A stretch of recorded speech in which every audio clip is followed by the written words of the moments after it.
Pre-game show tonight. Let's see. I went to Pink Gorilla Games here in Seattle, which is a lovely game store. And they fixed my Japanese PlayStation 2 for free because I got it from them. And that was very kind of them. I do not like city parking, so I parked in the parking lot of the University of Washington bookstore.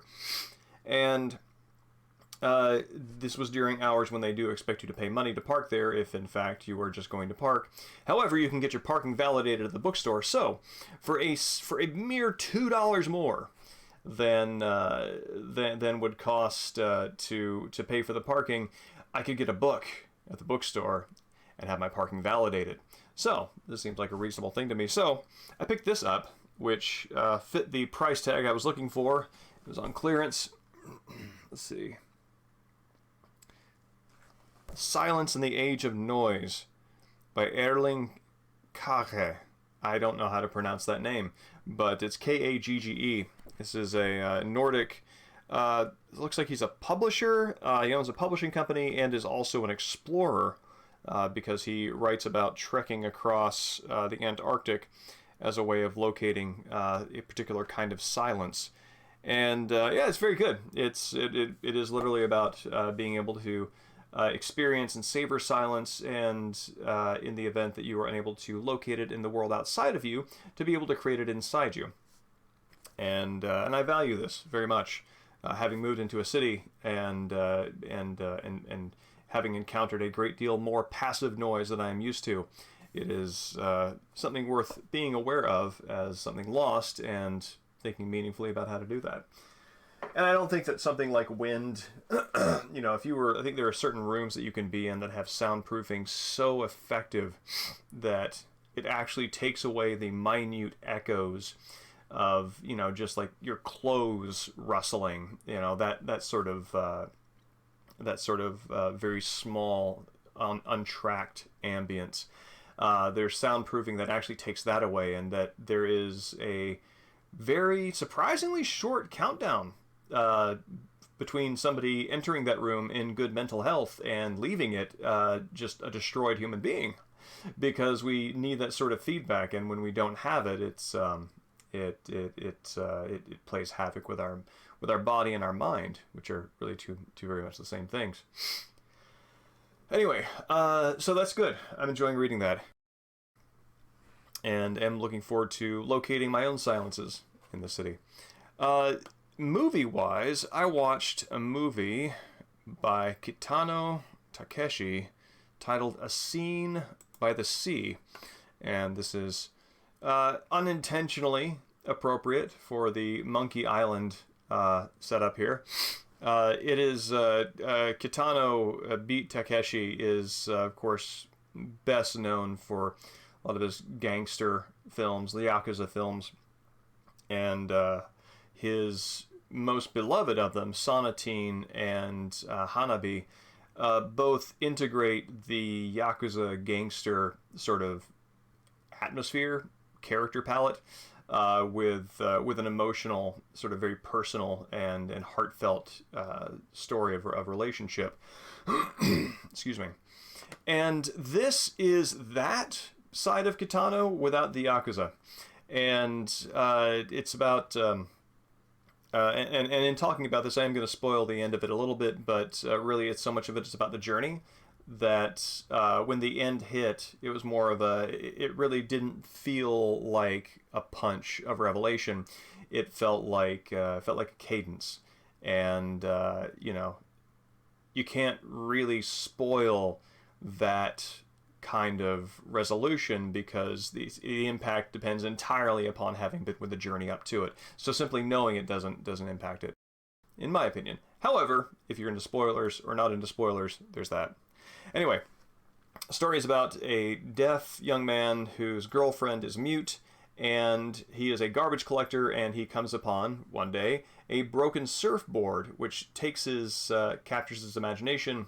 He repairs it, learns how to surf, and she supports him, and their relationship over the course of a summer builds around their time at the beach as he is surfing. He enters a contest. He places last in the second tier, and it's a very lovely film because he is not particularly upset by it. He doesn't stick with it. There's no reason for him to stick with it. It is not a sports film about becoming a champ. It is about how something that we love can enter into our lives and be something that is incredibly important, so important that we build our days around it. And then it's over. Which is both true of many hobbies as somebody who's picked up and let many things go. In terms of interest, I can tell that's definitely a truth I understand. And also just simply being in relationships in your early 20s, that's how they go, which is what this is about. The transience of those things, the pleasure and joy that they bring, and sort of accepting their ending is very much where the movie lives. And it delights in very long, luxurious shots. The process of life isn't cut out to cut to the most dramatic moments. And that cinematic style is what I'm looking at here. In particular, how the intro and outro mirror each other. And we'll kind of go over that here. So this is the intro. Our guy is, whose name I forget, is on his trash collection route, sees a surfboard that is broken. It catches his imagination. He actually stands here staring at this thing for quite some time while his superior, who is working the truck with him, is doing a lot of the work and is getting aggravated with him. This is the Blue Bunny. Sink or swim. Good. Thank you, Shogi. I appreciate that. And a lot of shots in this movie really do focus on individuals' faces rather than the things that they are looking at. And so this actually captures a lot of this movie right there. The act of looking, beholding him looking, what he's looking at, and then him looking at the thing. Those are kind of like the three main sort of, I guess, inflections of how this movie tells its story. So very long look. He begins to approach it, but then he decides not to, hops in the truck. They drive away. It shows you a plain shot of it, very nicely framed with the horizon line of the sea sort of snipping off the very top of the surfboard. And they drive down the road, quite a ways, and then it stops. He hops out, and he actually runs all the way back, and this is no small distance. He runs all the way back, grabs the surfboard, then runs back to the truck. And this is a very long scene. And then he's examining it. He's got a piece of foam that he can use to repair it. Takes it home, gives the board some loving attention, and he's got these like spikes that he uses to hold it all together. And he tapes it all up. And so that's the intro. That's we don't know anything about him or his relationships or anything other than that, just that he found a surfboard, became fascinated with it, and decided to invest his time and energy into it. And then the outro, after the relationship develops, after he gets summer friends through this, after the contest, he just disappears, and we don't know what happened to him. The only thing that we know is that the relationship that he had with his girlfriend is over. Whether he drowned, don't know. If he left, don't know. But she takes his surfboard. The Blue Bunny is eventually upgraded to a better quality surfboard called the Stone Fox, and she takes that surfboard to the beach where the contest was.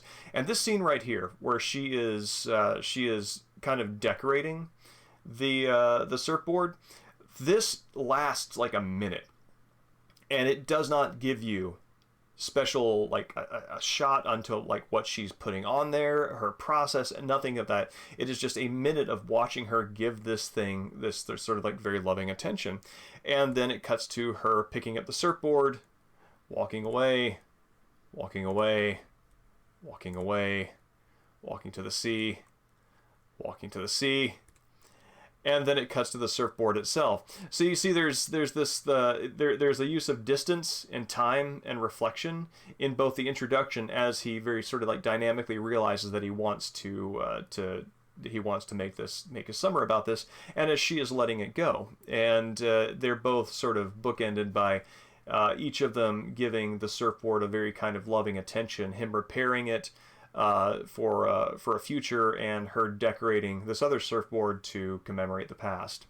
And it's the beginning and the ending are sort of looking at each other in a mirror, and even in the ending, because of the way it's structured, as you're sort of experiencing the ending, it's like you're experiencing the beginning again, which is a very lovely way of sort of crystallizing what the act of remembering a fond relationship in your early 20s is, that is gone. And yeah, it's a beautiful little movie. And I've since rented Dolls by Kitano, because I'm actually really curious to see some of his other more less gangster sort of less gangster focused dramas now.